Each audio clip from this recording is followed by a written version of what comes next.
नमस्ते, स्वागत छ यहाँहरुलाई मेरो च्यानलमा। आज म यहाँहरुलाई जाडोमा तातो फापरको ढिँडो अनि गुन्द्रुक र सिद्रा माछाको झोल बनाएर देखाउँछु। जाडोमा तातो ढिँडो र गुन्द्रुकको झोल खानुको मजा नै बेग्लै हुन्छ। सबैभन्दा पहिला म यहाँहरुलाई गुन्द्रुक र सिद्रा माछाको झोल बनाएर देखाउँछु। यसको लागि मैले कराईमा तेल तताउन राखेको छु। सबैभन्दा पहिला यो सिद्रा माछालाई फ्राई गर्नुपर्ने हुन्छ।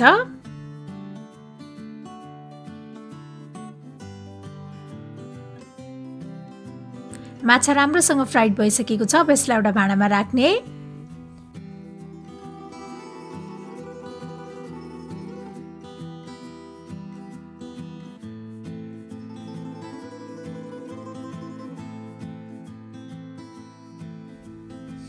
त्यसपछि अब यो सेम कराईमा मैले यो मेथी फुराएँ।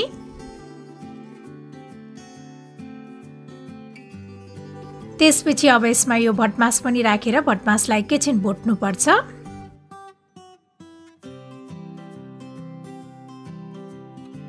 भटमास राम्रोसँग भुटिसकेको छ। अब यसमा मैले राखे प्याज,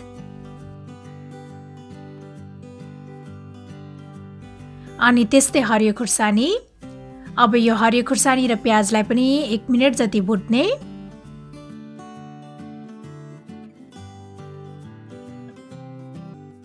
यसलाई एकैछिन भुटिसकेपछि मैले यसमा राखे पिसेको लसुन।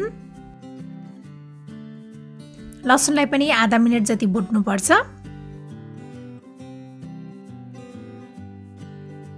त्यसपछि अब यसमा मैले राखे बेसार, नुन स्वाद अनुसार, जिरा धनिया पाउडर, रातो धुलो खुर्सानी, सबैलाई राम्रोसँग चलाउने र यो मसालालाई चाहिँ एकैछिन पकाउनु पर्छ। मसालालाई एकैछिन पकाइसकेपछि मैले यसमा काटेको टमाटर राखेँ। अब यो टमाटरलाई चाहिँ पकाउनु पर्छ।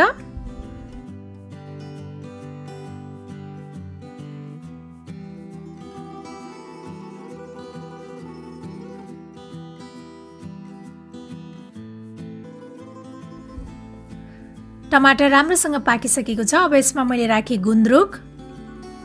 गुन्द्रुक चाहिँ राईको अथवा तोरीको जेको गुन्द्रुक लिनु भए पनि हुन्छ। अब यो गुन्द्रुकलाई पनि अर्को 1 मिनेट जति भुट्नु पर्छ। गुन्द्रुकमा रस राख्नको लागि मैले चाहिँ यहाँ पानी लिएको छु।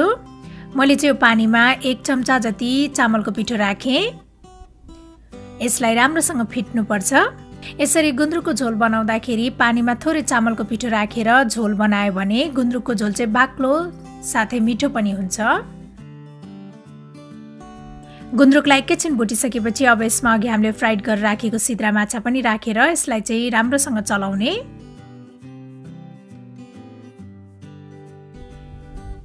त्यसपछि मैले यसमा यो चामलको पिठो राखेको पानी राखेँ। गुन्द्रुकमा पानी राख्दाखेरि चाहिँ यहाँहरुलाई कतिको बाक्लो पातलो झोल मन पर्छ त्यही अनुसार राख्न सक्नुहुनेछ। अब यसलाई चाहिँ उम्लिन दिनुपर्छ।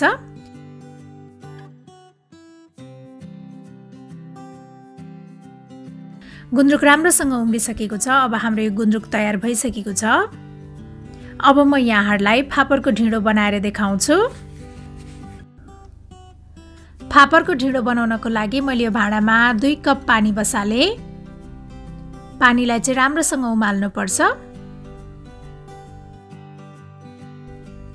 पानी राम्रोसँग उम्लिसकेको छ। मैले यसमा 1 चम्चा जति घिउ राखेँ।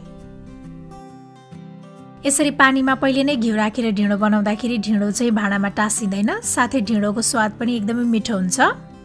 अब यसमा फापरको पिठो अलिअलि गरेर राख्ने।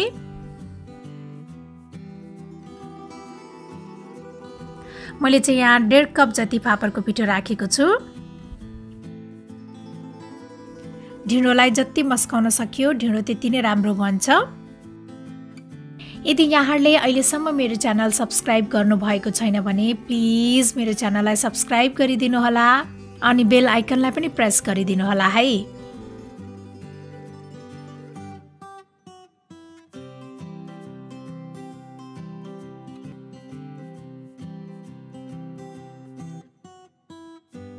ढिडो यतिको भएपछि अब यसलाई कभर गरेर मधुरो आँचमा 6-7 मिनेटसम्म पकाउनु पर्छ। ग्यासलाई चाहिँ एकदमै मधुरो राख्नुपर्छ, नभए ढिडो चाहिँ डढ्न सक्छ। अब 5-7 मिनेटपछि हाम्रो यो ढिडो पनि रेडी भइसकेको छ।